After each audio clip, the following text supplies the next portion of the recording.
नमस्कार, स्वागत है आपका हमारे खास कार्यक्रम हर खबर हरियाणा में। मैं हूं आपके साथ भावना त्रिपाठी। रुक करेंगे प्रदेश की तमाम बड़ी खबरों की ओर।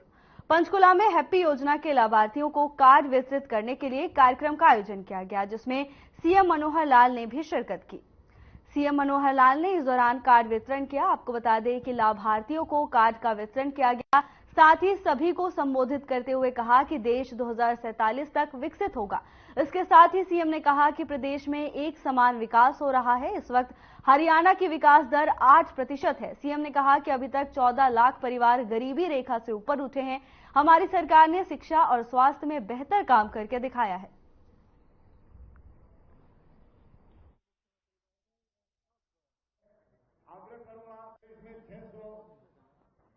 प्रदेश के विषय में हमने हरियाणा में कृषि के नाते, अपने किसान के नाते जो कुछ किया है, आप एक ही काम करो, पंजाब सरकार को ये कहिए कि जो हरियाणा कर रहा है केवल उतना आप कर दीजिए, बाकी कोई समस्या आपको करने की जरूरत नहीं, कोई विषय आपको करने की जरूरत नहीं। तो फिर इसके नाते तो कर ही सकते हैं। तो खैर, विषय आज विकास के नाते अगर मैं कहूंगा तो लोगों की खुशहाली भी इससे आती है, व्यवसाय बढ़ता है, लोगों को रहन सहन की सुलभ तरीका, आमदन अच्छी होती है। तो अभी नीति आयोग ने पिछले दिनों में एक 2023 के अंदर रिपोर्ट दी है, जिसमें उन्होंने कहा कि हरियाणा एक ऐसा प्रदेश है जिसके 14 लाख परिवार गरीबी रेखा से ऊपर उठे। 14 लाख परिवार, क्योंकि नीति आयोग के स्तर पर ये जो गरीबी की रेखा है वो 1,20,000 है। उनके हिसाब से 14 लाख बाहर निकले। हमारी बीपीएल के लेवल में जो संख्या है वो लगभग 1 करोड़ आ गई है, क्योंकि 1 लाख से नीचे, जैसे आज बताया जा रहा है, जो हमारे हैप्पी योजना को शुरू करने वाले ने आंकड़ा लगाया कि 84 लाख लोग ऐसे हैं जिनको हैप्पी योजना का लाभ मिलेगा। वो लेवल है 1 लाख रुपया इनकम। 1 लाख तक 84 लाख है तो 1,20,000 तक 1 करोड़ हो जाएगा। हमने उस आय को अपने प्रदेश के लोगों को और सुविधा देने के लिए उसका दायरा बढ़ाकर के 1,80,000 रुपया कर दिया है। 1,80,000 परिवार और आ जाएंगे, लेकिन नीति आयोग के पैरामीटर के हिसाब से हमारे 14 लाख परिवार बाहर हुए हैं, अर्थात हमारा प्रदेश प्रगति कर रहा है। और उस प्रगति में ये जो विशेष अगले वर्ष है, खास करके अगर इसको मैं कहूं, प्रधानमंत्री जी के दिए हुए फॉर्मूले के हिसाब से जो अमृत काल का यह वर्ष है, 2047 तक चलने वाला है। इस अमृत काल के वर्ष में हमारा देश जहां विकसित होगा, हमारा प्रदेश भी विकसित प्रदेशों की श्रेणी में आएगा। फिर उसमें चाहे यातायात के मार्ग, रेल हो, हमारी सड़क हो, नेशनल हाईवेज हो, प्रदेश के हमारे स्टेट हाईवेज हो, हमारी जिले की सड़कें हो, हमारे ग्रामीण क्षेत्र के गलियां हो, खेत खलियान के रास्ते हो, विलेज रोड्स हो, मार्केटिंग बोर्ड की हो, हमारी पानी की बात हो, पानी में नहरें हो, पानी की हमारे झीलें हो, पानी में हमारे छोटे छोटे डैम हम बना रहे हैं, बड़े डैम के विषय भी हमारे चल रहे हैं, पानी के हमारे वाटर रिजर्वायर हो, जलापूर्ति के जितने साधन हैं, नल से जल की बात हो, पानी को रिचार्ज करने की बात हो, या पानी को ट्रीटमेंट करने की बात हो, और फिर जो तालाब है, सरोवर, अमृत सरोवर जिसका नाम दिया प्रधानमंत्री जी ने, उन अमृत सरोवर को, गांव के अंदर तालाब जो है अपने आप में एक बहुत बड़ा साधन, रिसोर्स होता है हमारे किसान के लिए भी, ग्रामीण क्षेत्र के व्यक्ति के लिए भी। 18,000 तालाब है हमारे। हमने इस तालाबों को ठीक करने के लिए, इनको जल को स्वच्छ करने के लिए, सूखे तालाबों में पानी भरने के लिए, उनकी रेनोवेशन के लिए, वहां उसको विकसित करेंगे तो गांव के लोग वहां घूमने के लिए भी आते हैं। पार्क भी होता है, पानी का जो किनारा होता है, उस किनारे के ऊपर अगर वातावरण अच्छा हो तो लोग आते हैं, बैठते हैं, गांव का वातावरण शुद्ध हो। तालाब अथॉरिटी अलग से बनाए, बड़ा काम हो रहा है। हमारे राव साहब बैठे हैं यहाँ। 18,000 तालाब में से लगभग 1,700 तालाब वो इस लेवल पर आ गए हैं जिसको हम शुद्ध करना चाहते हैं। अमृत सरोवर की श्रेणी में आज भी सैकड़ों प्रोजेक्ट, यानी 50-60 प्रोजेक्ट तो अमृत सरोवर के ही होंगे जो आज हमने ये 600 प्रोजेक्ट जो शिलान्यास किया या उद्घाटन किया है। बिजली की व्यवस्था हो, खेल की व्यवस्था हो, शिक्षा की व्यवस्था हो, खेल स्टेडियम्स। इसके लिए हमारे खेल विभाग के सचिव विवेक साहब बैठे, इनको मैंने कहा कि पूरे हरियाणा में कहां खेल की सुविधा कम है, सबसे पहले वहां बनानी चाहिए। सिर्फ 300 गांव ऐसे निकले 6200 या 6500 गांव में से, जहां कोई ना कोई खेल की छोटी मोटी आवश्यकता है। अन्यथा 6200 गांवों में चाहे खेल नर्सरी ही पहुंच गई हो, चाहे एक छोटा स्टेडियम पहुंच गया हो, चाहे ग्राम व्यायामशाला पहुंच गई हो, अब सिर्फ 300 बचे। हमने कहा अगले बजट के अंदर 300 के 300 स्थानों पर कोई ना कोई खेल का प्रोजेक्ट, छोटा हो बड़ा हो, पहुंचना चाहिए। खिलाड़ी हमारे पूरे दुनिया में हरियाणा का गौरव ये प्राप्त किया है।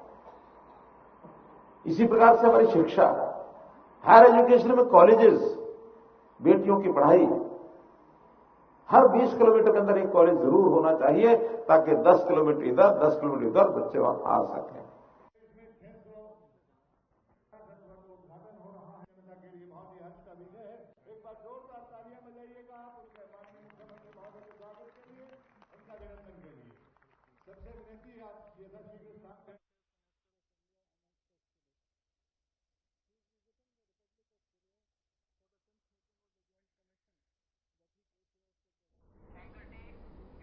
मुख्यमंत्री मनोहर लाल ने पंचकूला से वर्चुअली सभी विकास परियोजनाओं का उद्घाटन और शिलान्यास किया।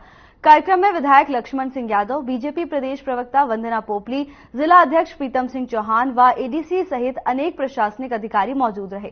रेवाड़ी में आयोजित 152 करोड़ की मनोहर सौगात वाले कार्यक्रम में सहकारिता मंत्री डॉक्टर बनवारी लाल ने शिरकत की। रेवाड़ी के जिला सचिवालय सभागार में कार्यक्रम आयोजित हुआ, जहां सहकारिता मंत्री डॉक्टर बनवारी लाल ने बड़ा बयान दिया है। सहकारिता मंत्री ने कांग्रेस के शासन में दक्षिण हरियाणा के साथ भेदभाव किए जाने के आरोप लगाए।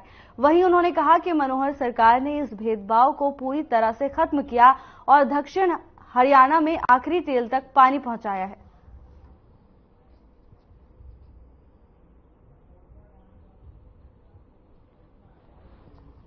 आज प्रदेश के मुख्यमंत्री माननीय मनोहर लाल जी द्वारा पंचकुला से लगभग 679 परियोजनाओं का शिलान्यास और उद्घाटन और उनकी कीमत लगभग 4200 करोड़ रुपए है, आज की है।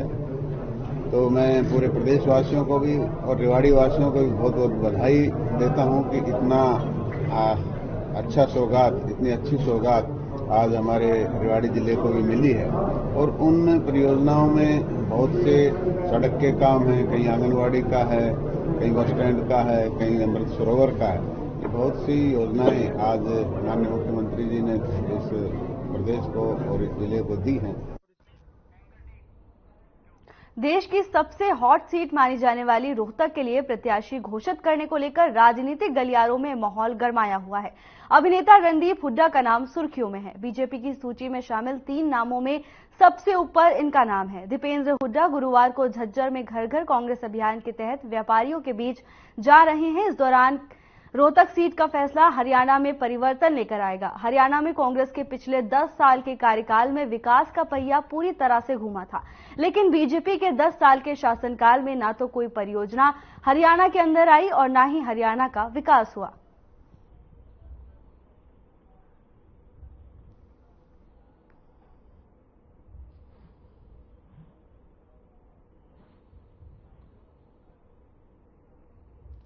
बहुत अच्छा लोगों का पूरा अच्छा रिस्पांस मिल रहा है, लोगों का बहुत आशीर्वाद मिल रहा है।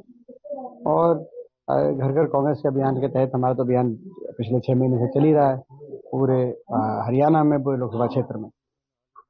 सर, आज प्रधानमंत्री 370 हटने के बाद पहली बार कश्मीर गए और उन्होंने कहा कि दिल जीतने आया।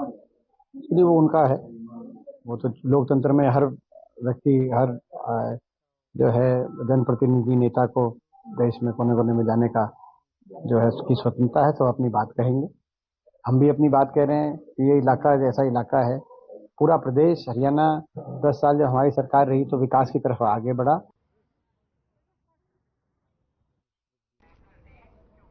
फरीदाबाद के पृथला विधानसभा से विधायक नयन पाल रावत ने क्षेत्र के लोगों को बड़ी सौगात दी है।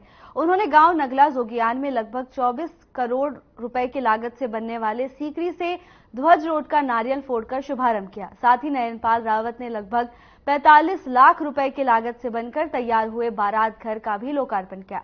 इस मौके पर उन्होंने मीडिया से बातचीत करते हुए कहा कि जो मेरे मन में कसक थी वो कसक पूरी होती हुई नजर आ रही है। मुख्यमंत्री मनोहर लाल के आशीर्वाद से पृथला विधानसभा क्षेत्र में पीडब्ल्यूडी से करीब 300 करोड़ रुपए की सड़कों का निर्माण कार्य पूरा हो चुका है और कुछ सड़कों पर काम अभी भी चल रहा है।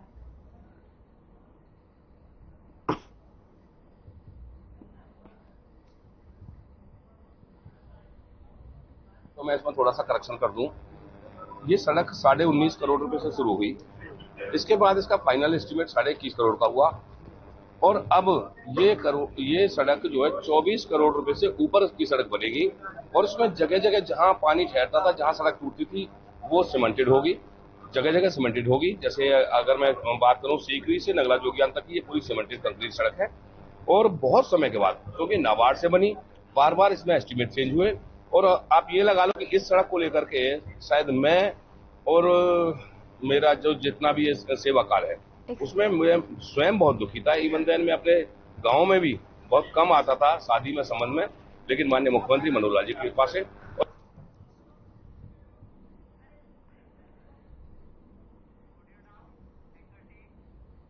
साइबर सिटी से द्वारका तक सफर करने वालों को बड़ी सौगात मिलने वाली है।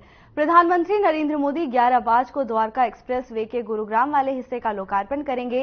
इससे एनसीआर में रहने वाले लोगों को यातायात का बेहतर विकल्प मिल सकेगा। गुरुग्राम के डीसी निशांत कुमार यादव ने बताया कि प्रधानमंत्री 11 मार्च को बजगेड़ा बॉर्डर से गुरुग्राम आएंगे। इस दौरान राज्यपाल बंडारू दत्तात्रेय और मुख्यमंत्री मनोहर लाल उनका स्वागत करेंगे। गांव बसई के पास जन अभिनंदन कार्यक्रम होगा। इसके बाद सेक्टर 82 में पीएम एक जनसभा को भी संबोधित करेंगे।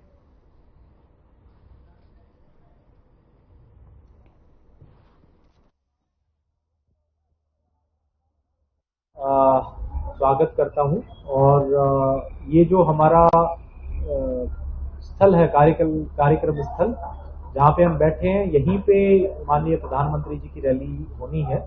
मैं पूरे प्रोग्राम के बारे में आपको ब्रीफली बताना चाहूंगा। 11 मार्च को माननीय प्रधानमंत्री जी के द्वारा ये जो द्वारका एक्सप्रेसवे का हरियाणा पोर्शन है, इसका उद्घाटन जो है वो किया जाएगा और जनता के लिए इसको समर्पित किया जाएगा। इसके लिए माननीय प्रधानमंत्री जी दिल्ली की साइड से शिव मूर्ति से शुरुआत करते हुए गाड़ी से आएंगे और जो बजगेड़ा पे जहां एनएचएआई ने प्रपोज्ड टोल बनाया है द्वारका एक्सप्रेसवे, वहां से वो हरियाणा की सीमा में उनका आगमन रहेगा। और उसके बाद जो अभी तक जो प्रोग्राम बना है उसमें ये है कि जो बसई गांव के पास एक जो नेशनल हाईवे का ये द्वारका एक्सप्रेसवे है, ये एट ग्रेड लेवल पे, ग्राउंड लेवल पे आ जाता है। वहां पे कुछ लोग दोनों तरफ रहेंगे जो माननीय प्रधानमंत्री जी का स्वागत करेंगे। वो गुरुग्राम के, हरियाणा के लोग रहेंगे जो चीयरिंग करेंगे और प्रधानमंत्री जी का स्वागत भी करेंगे। उसके बाद सीधा जो हमारा सेक्टर 82 वाला जो वेन्यू है जहां पे हम बैठे हैं, वहां पे प्रधानमंत्री जी आएंगे और इससे जस्ट पहले आपने देखा होगा लेफ्ट साइड में एक बड़ा ब्रिज बनाया गया है नेशनल हाईवे के द्वारा, ट्रम्पेट उसको कहते हैं ये। तो उसके 4 स्तर हैं, वहां पे 4 लेवल ऑफ रोड्स हैं, सड़कें हैं। वहां पे माननीय प्रधानमंत्री जी के द्वारा कुछ देर पैदल निरीक्षण भी उस स्थल का किया जाएगा और वहां से फिर रैली साइड पे सीधे प्रधानमंत्री जी का काफिला आएगा। यहाँ पे जितने भी प्रोमिनेंट हमारे हरियाणा के डिग्नेटरीज हैं वो सब उनका स्वागत करेंगे और एक एग्जीबिशन लगाई जाएगी जहाँ पे प्राइम मिनिस्टर साहब जो है वो इस पूरे प्रोजेक्ट के बारे की जानकारी लेंगे। मनोहर सरकार ने किसानों के लिए राहत भरा फैसला लिया है। क्षतिपूर्ति पोर्टल पर लगाए गए 5 एकड़ तक की खराब फसल की जानकारी की शर्त को हटा दिया गया है। अब वो किसान भी अपनी खराब फसल का ब्यौरा क्षतिपूर्ति पोर्टल पर अपलोड कर सकते हैं जिनकी 5 एकड़ से ज्यादा की फसल को नुकसान पहुंचा है। जानकारी के मुताबिक विभिन्न किसान संगठनों की तरफ से आई मांग पर विचार करके सरकार ने यह फैसला लिया है। किसान 15 मार्च तक अपनी खराब फसल की जानकारी पोर्टल पर अपलोड कर सकते हैं। खबर चंडीगढ़ से है जहां मनोहर सरकार ने किसानों के लिए राहत भरा फैसला सुनाया है। आपको बता दें कि अब किसान 5 एकड़ तक की खराब फसल की जानकारी अपलोड करने की शर्त को हटा दिया गया है, जिसके बाद किसान बेहद खुश नजर आए।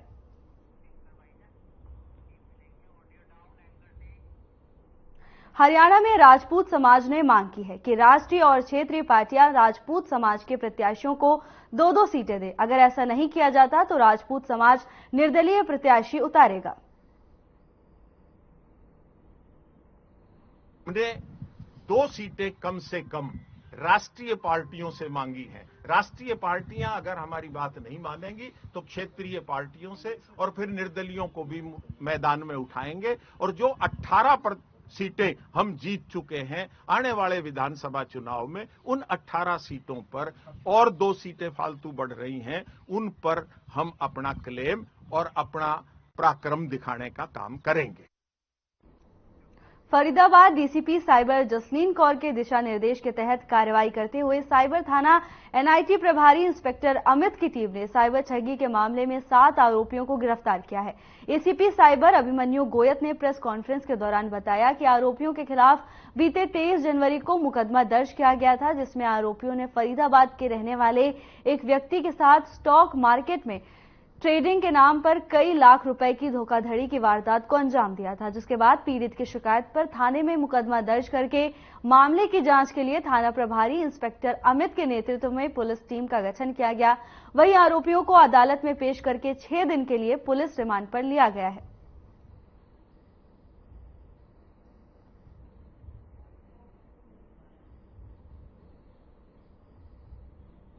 हमारे सामने एक शिकायतकर्ता ने हमें अप्रोच किया कि मेरे को स्टॉक ट्रेडिंग के नाम पर 8,54,000 रुपए का फ्रॉड किया गया है। इस शिकायत पर हमने मुकदमा नंबर 16 साइबर क्राइम एनआईटी में दर्ज किया और जांच आरंभ करी।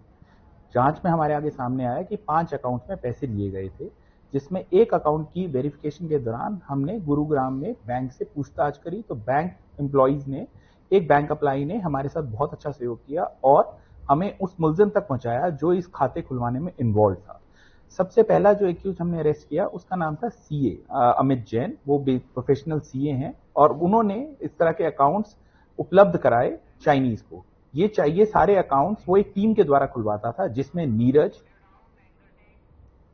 कैथल में एक शख्स का हाई वोल्टेज ड्रामा देखने को मिला। एक शख्स पुलिस की कार्यशैली पर सवाल उठाते हुए टावर पर चढ़ गया। शख्स का कहना है कि पुलिस जमीन से जुड़े मामले में कोई सुनवाई नहीं कर रही है। हालांकि मौके पर पहुंची पुलिस ने शख्स को समझा बुझाकर किसी तरह टावर से नीचे उतार लिया। जानकारी के मुताबिक ये शख्स पहले भी 2 बार टावर पर चढ़ चुका है।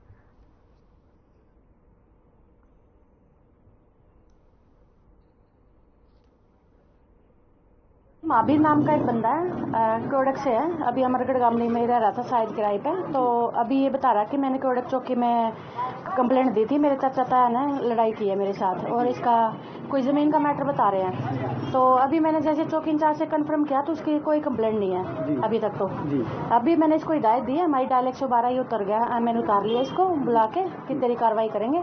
और इसके बाद मैंने चौकी इंचार्ज के हवाले कर दिए, छोड़ने जा रहे हैं। देखते हैं अगर कंप्लेंट होगी तो उस पर भी कार्रवाई करेंगे, अगर अभी दे देगा तो भी कार्रवाई करेंगे, जो भी लीगल कार्रवाई होगी वो करेंगे। तो नीचे उतारने में कोई ज्यादा मशक्कत करनी पड़ी? नहीं, 1-2 आवाज लगाई थी उससे आ गया था, नीचे आ गया। कहाँ से यहाँ पे? क्योड़क से हूँ, जैसे तो गाँव क्योड़क है, रहते हैं जालदार पता सुरेंद्र राव पता जमीन ले रखे हैं। तो क्यों चढ़े थे आप ऊपर? ऊपर नहीं चढ़े थे, प्रधान जी मेरा हिस्सा दे रहे हैं। कौन लोग हैं वो? मेरे चाचे ताऊ हैं। अच्छा। हाँ, वो जवाब दे रहे हैं, उधर कुछ नहीं है। अच्छा। हाँ, मैंने यहाँ कह लिया 3रा टावर है यू, 3री बार चढ़े मैं भाई। अच्छा। हाँ, फिर मैं संदेह में क्या करूँ, मरूंगा, जान दूंगे मैं अपनी। तो टावर पे चढ़ने से हिस्सा मिल जाता है आपको? प्रशासन करागा, हमारा प्रशासन खड़ा। चलो, तो क्या गुहार लगा रहे हैं, क्या कहना चाहेंगे? भाई प्रशासन तो नहीं होगा, मेरा हिस्सा दवा दो।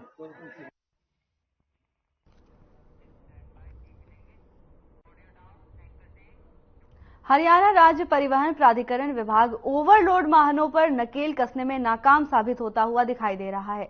ऐसे में सरकार की लाख कोशिशों के बावजूद रेवाड़ी जिला में ओवरलोड वाहनों का सिलसिला थमने का नाम नहीं ले रहा। वहीं स्टाफ की कमी और माफियाओं का खौफ बताकर आरटीए विभाग ने अधिकारी ओवरलोड वाहन के खिलाफ कार्रवाई करने से बचते हुए नजर आए।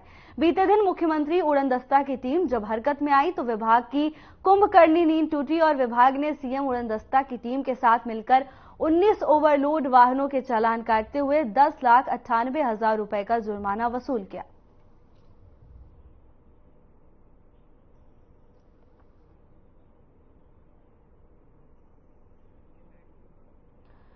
खबर रेवाड़ी से है, जहां अधिकारियों की लापरवाही का मामला सामने आ रहा है। एक तरफ जहां प्रशासन लगातार ओवरलोड वाहनों पर नकेल कसने की बात करता है, तो वहीं दूसरी तरफ ओवरलोड वाहनों की आवाजाही का सिलसिला थमने का नाम नहीं ले रहा। जब मुख्यमंत्री उड़न दस्ता की टीम मौके पर पहुंची, उसके बाद प्रशासन हरकत में आया। आपको बता दें कि रेवाड़ी में अधिकारियों की लापरवाही का मामला सामने आया है, जिसके बाद उन्होंने स्टाफ की कमी का हवाला देकर मामले को रद्द किया। हरियाणा के मुख्यमंत्री उड़न दस्ता के अधिकारियों ने आज फिर मुझे बुलाया था और हमने रेलवे स्टेशन का जो पुड़िया है वहां से लेके और धारीवाड़ा तक के बीच में आज चेकिंग की। उसमें हमें 19 गाड़ियां क्षमता से अधिक भार ढोसी पाई गई। उन पर हमने 10,98,000 रुपए का जुर्माना किया है और उन गाड़ियों को हमें देवेंद्रा पार्किंग कसोला चौक 48 को खड़ी कर दी गई है। सर, आए दिन ये होने के बावजूद भी ये नई नकेल डाली जा रही, क्या कारण मानेंगे? ये ओवरलोड माफिया है। ये हमारे तो पूर्व में मैंने आपको कई बार बताया है। मैंने बार फतेहाबाद के गांव मन बदोरी के पास नहर टूटने से काफी एकड़ में खड़ी गेहूं की फसल जलमग्न हो गई। किसानों का कहना है कि ये नहर काफी बार पहले भी टूट चुकी है, जिसकी वजह से किसानों की फसल को काफी नुकसान पहुंचा। फिलहाल हेड से नहर में पानी को बंद कर दिया गया है। इसी को लेकर सिंचाई विभाग के एसडीओ से बात की गई, तो उन्होंने सही ढंग से बात नहीं की, जिससे लेकर किसान भड़क गए।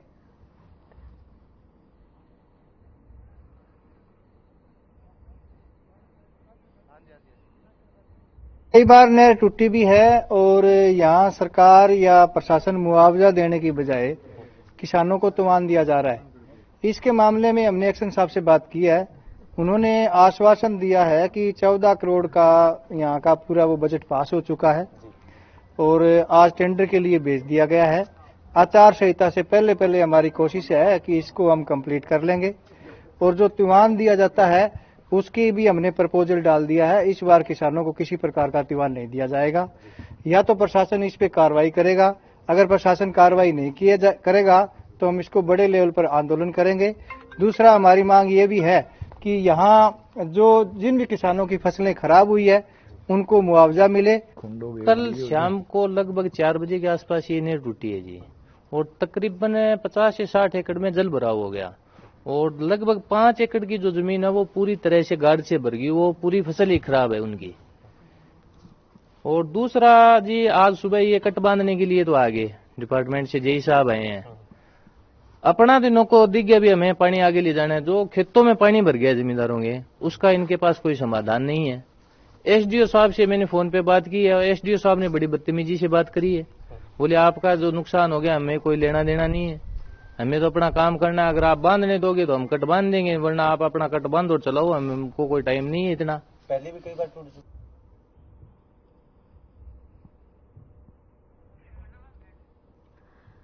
खबर फतेहाबाद से है, जहां नहर टूटने के कारण लोगों को काफी परेशानी का सामना करना पड़ रहा है। इसके साथ ही किसानों ने बताया कि पहले भी कई बार नहर टूट चुकी है, जिसके चलते उनके खेतों में पानी आ गया और फसलें जलमग्न हो गई।